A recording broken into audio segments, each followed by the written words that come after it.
Buenas noches. Soy el encargado de Archivo Medianoche. Cada semana recibimos testimonios de personas que aseguran haber vivido algo que, hasta el día de hoy, no han logrado explicar. Apaga las luces, ponte cómodo y acompáñame a abrir el expediente de esta noche. En 1998, mi familia vivía en un campo agrícola del norte de México. Como suele ocurrir en este tipo de lugares, constantemente llegaban trabajadores de distintos estados de la República. Ese año llegó un grupo de aproximadamente 10 personas que habían sido deportadas de Estados Unidos. Entre ellos había un muchacho al que todos conocían como el Tehuanes. Tenía unos 20 o 21 años. Lo que llamaba la atención era que no parecía pertenecer a aquel lugar. Vestía bien. Hablaba inglés perfectamente. Y, por la manera en que hablaba, era evidente que tenía estudios. Mi mamá tenía una pequeña tienda y un comedor dentro del campo, así que conocía prácticamente a todos los trabajadores. Por eso no tardamos en hacer amistad con él. Mi mejor amigo y yo estábamos en tercero de secundaria y nos encantaba platicar con él. Nos ayudaba con las tareas. Nos enseñaba inglés. Y siempre tenía alguna historia que contar. Pero había algo extraño. Con el paso de las semanas comenzó a comportarse de una manera muy diferente. Se veía nervioso.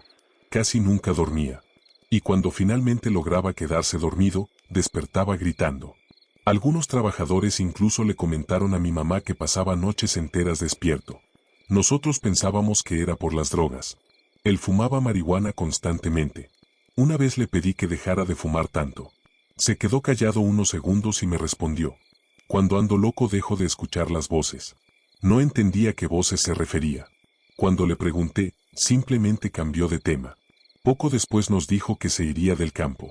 Iba a esperar su pago del sábado y después viajaría con algunos compañeros hacia Yucatán. Me sorprendió. Le pregunté por qué quería irse tan lejos. Él solamente respondió: es necesario. ¿Por qué? Me miró. Entre más lejos, mejor. Mi amigo y yo nos quedamos todavía más intrigados. Pensábamos que quizá había cometido algún delito. Un día comenzamos a hacerle preguntas. ¿Eres asesino? ¿Te persigue la mafia? ¿Robaste algo? Él se reía de nosotros. Nos decía que veíamos demasiadas películas. Hasta le ofrecimos comida y refresco para que nos contara la verdad. Pero nunca quiso hacerlo. 2 días antes de irse, llegó a la tienda de mi mamá. Esta vez no estaba bromeando. Se sentó con nosotros y nos dijo que había venido a despedirse. ¿Y que lo hacía de una vez? Por si no volvía a vernos. Entonces comenzó a contarnos su historia. Venía de una familia con dinero. Sus padres prácticamente nunca estaban en casa. Tenían negocios y estaban demasiado ocupados para prestarle atención. Desde muy joven comenzó a salir de fiesta. Después llegaron el alcohol y las drogas. Y finalmente abandonó la universidad. Hasta que conoció a una mujer. Según él, fue durante una fiesta. Era joven, atractiva y tenía un grupo de amigos que parecía vivir de una manera completamente diferente. Ella comenzó a invitarlo a reuniones. Al principio todo parecía normal. Pero poco a poco las cosas cambiaron. Las reuniones eran cada vez más extrañas. Había drogas, personas vestidas de negro, rituales, y un grupo que se refería entre sí como hermanos. Fue entonces cuando comprendió que no se había metido simplemente en un grupo de amigos. Había entrado en una secta. Las reuniones ocurrían en una casa ubicada en las afueras de la ciudad. Según el Tehuanes, ahí mantenían a jóvenes bajo el efecto de distintas drogas para controlarlos. También hablaba de personas que distribuían sustancias en escuelas y universidades. Y de mujeres que eran utilizadas para conseguir dinero de hombres con mucho poder. Pero eso no era lo que más le preocupaba. Los integrantes de mayor rango realizaban rituales. Sacrificaban animales. Utilizaban su sangre. Y, según él, en algunas ocasiones obligaban a los miembros a participar directamente. El líder era diferente.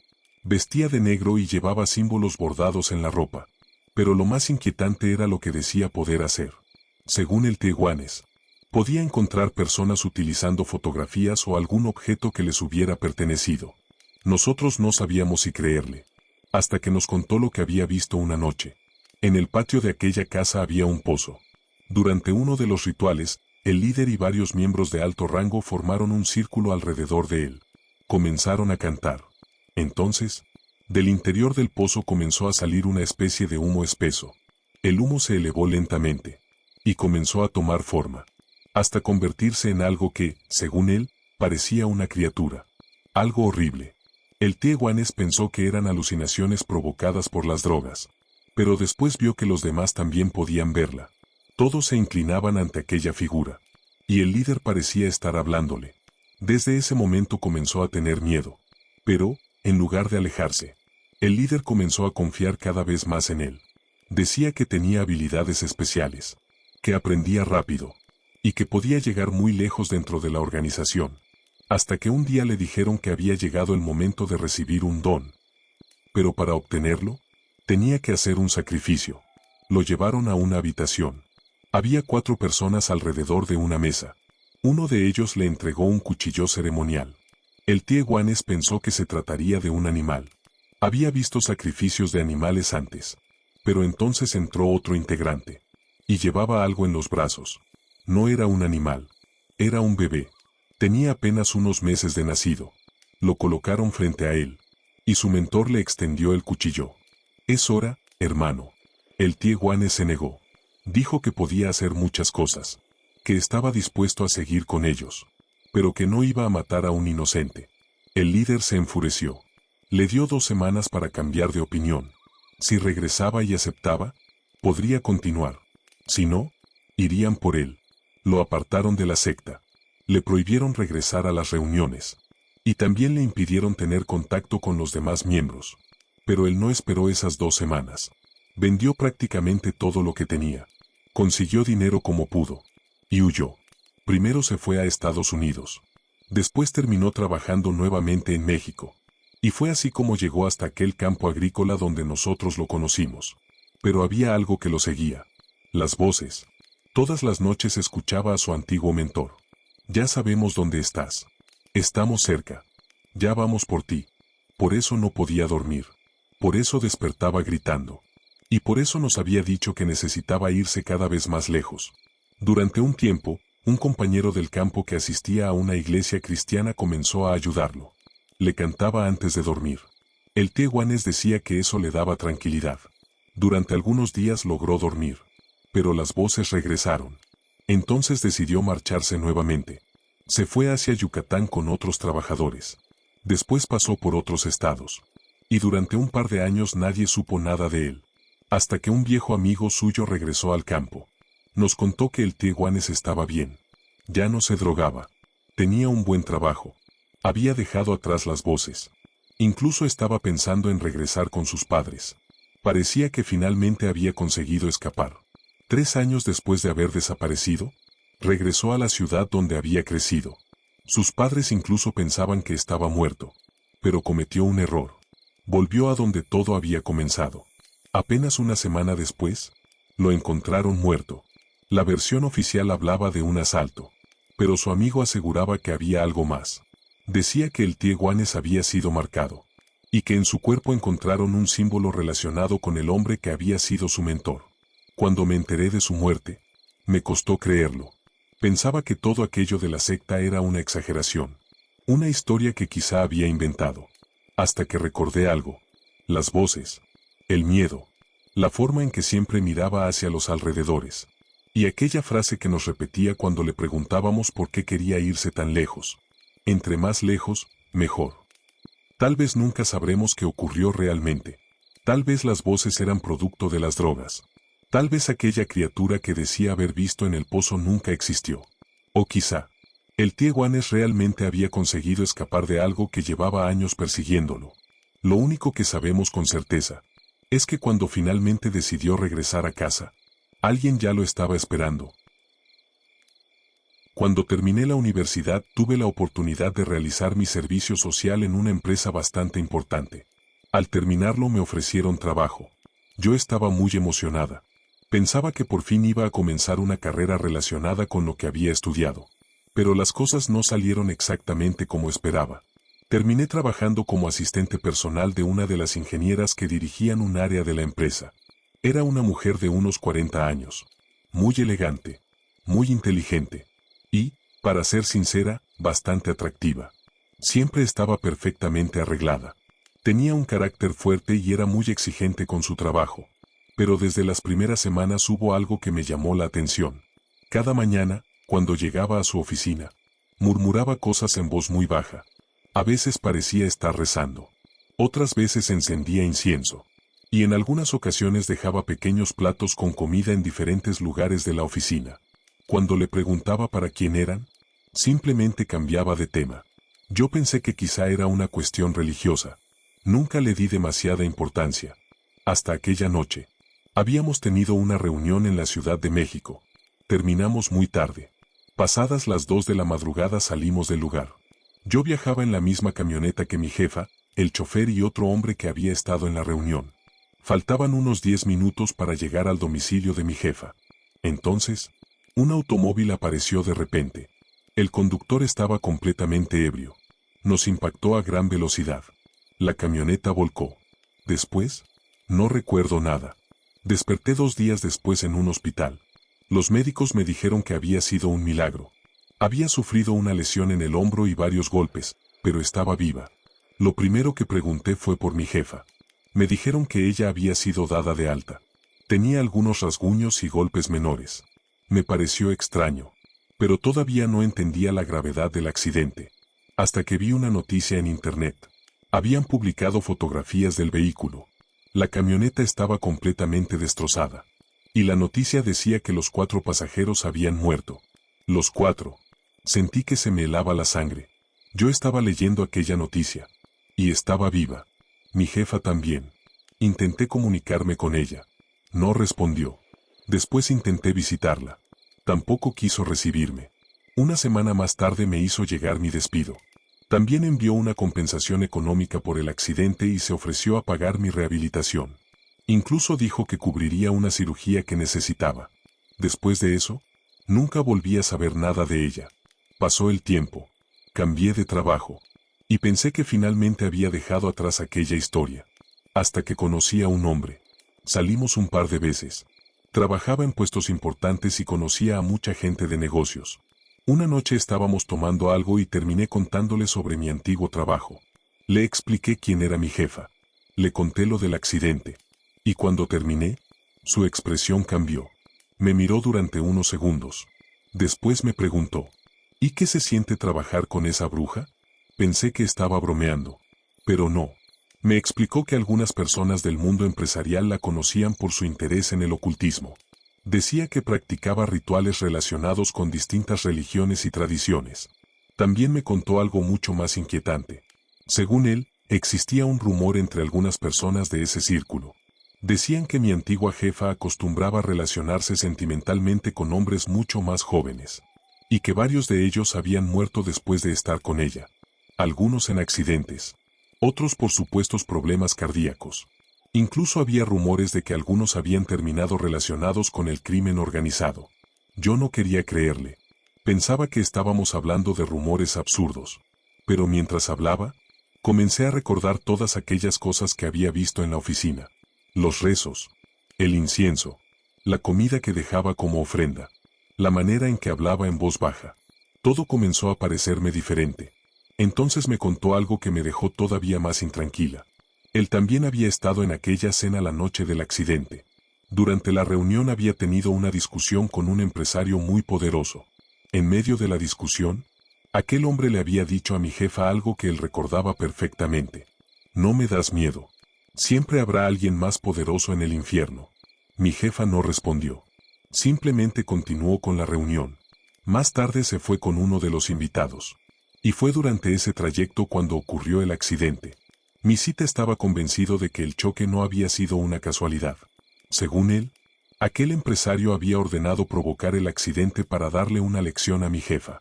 Y, según su teoría, ella había sobrevivido gracias a las supuestas protecciones que tenía relacionadas con sus prácticas ocultistas. Yo le dije que entonces no tenía sentido que yo también hubiera sobrevivido. Me respondió, quizá ella decidió protegerte porque tú no tenías nada que ver. No le creí. Pensé que el alcohol estaba haciendo que dijera tonterías. Después de esa noche solamente salimos una vez más. Poco después se mudó a Guadalajara. Yo también cambié de trabajo. Y traté de alejarme de todo aquel ambiente. Hasta el día de hoy no sé qué ocurrió realmente aquella noche.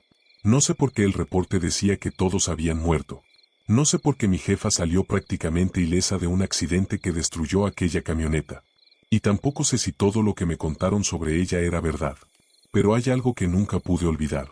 La mañana después del accidente, yo estaba viva. Y, según las noticias, se suponía que no debía estarlo. Hace un par de meses, una de mis mejores amigas me invitó a una reunión. Llevaba bastante tiempo insistiendo. Yo siempre encontraba una excusa para no ir. Había algo en ese grupo de personas que no terminaba de convencerme. Pero aquella vez acepté. La reunión era en una casa enorme, en una zona bastante exclusiva de la Ciudad de México. Llegamos alrededor del mediodía. Al principio todo parecía completamente normal. Había música, comida, gente conversando. Incluso reconocí a algunas personas que había visto anteriormente en televisión. Pero desde que entré tuve una sensación extraña, como si el ambiente estuviera cargado. Intenté ignorarlo. Pensé que simplemente estaba incómoda por estar rodeada de desconocidos. Hasta que llegó la hora de comer. Todos se tomaron de las manos. Alguien comenzó a decir una especie de oración. Pero no estaba en español. Eran palabras que no reconocía. Cuando terminó, todos hicieron una pequeña reverencia. Mi amiga se acercó y me dijo, «Tú no comas». Me sorprendí. ¿Por qué? La comida tiene mucho picante. Mejor come solamente el postre. No le di importancia. Pero empecé a notar que algunas personas me miraban. No solo a mí. También observaban a los otros invitados que habían llegado por primera vez. Durante la comida escuché varias frases que no entendía. Tiene que hacerse en 8. Ya es urgente el despegue. Necesitamos el alimento. La manifestación suprema. Pensé que estaban hablando de algún proyecto. Le pregunté a mi amiga. Después te explico. No quiso decirme nada más. Terminamos de comer. Y poco después me pidió que nos fuéramos. Estaba nerviosa. Mucho más de lo que la había visto nunca. Salimos de la casa casi corriendo. Ya dentro del automóvil me preguntó. ¿Escuchaste lo que estaban diciendo? Le dije que sí. Entonces comenzó a contarme algo que me dejó helada. Según ella, llevaba meses asistiendo a reuniones de aquel grupo. Al principio parecían reuniones normales. Pero poco a poco comenzaron a cambiar. Había personas que hablaban de rituales, de sacrificios, y de algo que llamaban un ciclo espiritual. Durante aquella última reunión, mientras mi amiga estuvo separada de mí unos minutos, alguien le había explicado que ese ciclo estaba por comenzar, y que necesitaban personas que entregaran su vida para completar el ritual. Mi amiga estaba tan asustada que no quiso regresar.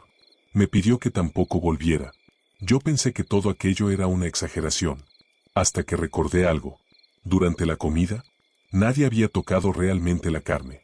Y mi amiga me había prohibido comerla. No sé qué había en aquella casa. No sé qué significaban aquellas palabras.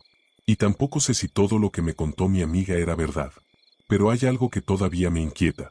Desde aquel día, cuando escucho a alguien decir el número 8 de una manera extraña, me acuerdo de aquella reunión. Y de todas las personas que estaban ahí. Personas que, aparentemente, llevaban una vida completamente normal. Porque si realmente estaban involucradas en algo, yo estuve sentada a pocos metros de ellos. Sin saberlo. Y quizá, esa fue la razón por la que mi amiga insistió tanto en que me fuera. Mi cuñado tenía 17 años cuando ocurrió esto. Una madrugada regresaba a casa después de una fiesta. Eran aproximadamente las 4 de la mañana. Había tomado una cerveza y llevaba un cigarro en la mano. Para llegar a casa tenía que atravesar un pequeño puente subterráneo. No medía más de unos cuantos metros. Entró. Y entonces escuchó una voz. ¿Me puedes dar las 3? Mi cuñado pensó inmediatamente que querían asaltarlo. Salió del puente rápidamente. Pero cuando llegó al otro lado, volvió a escuchar la misma voz. ¿Me das las 3? Entonces se le ocurrió responder. Te doy una fumada de mi cigarro. Pero tienes que venir hasta acá. Esperó. 1 minuto. 5. 10. Pasaron aproximadamente 15 minutos. Nadie salió del puente. Finalmente decidió irse. Corrió hasta llegar a una zona donde había más gente. Y fue ahí cuando se dio cuenta de algo extraño. La lata de cerveza que llevaba estaba a la mitad, pero él recordaba perfectamente haberla tenido casi llena. No estaba mojado. No se le había caído. No había rastros de que hubiera derramado la cerveza. Simplemente, Había desaparecido parte de ella. Pensó que quizá estaba demasiado borracho y trató de olvidarlo. Pero una semana después ocurrió algo todavía más extraño.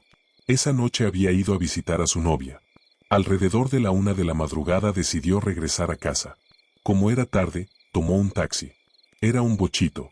El conductor era un hombre de complexión media, con poco cabello y una voz bastante ronca. Durante el trayecto estuvieron conversando. Todo parecía completamente normal. Hasta que llegaron al mismo puente subterráneo. El taxista disminuyó la velocidad. «Aquí lo voy a dejar». Mi cuñado se sorprendió. «¿Por qué?». El hombre respondió. «No puedo subir. Tengo un problema». Mi cuñado pensó que quizá el taxi estaba fallando. Le preguntó cuánto le debía. Sacó el dinero. Y entonces ocurrió algo que hasta hoy no puede explicar. El taxista había desaparecido. No lo vio bajar. No escuchó abrirse la puerta. No escuchó pasos. Simplemente, ya no estaba.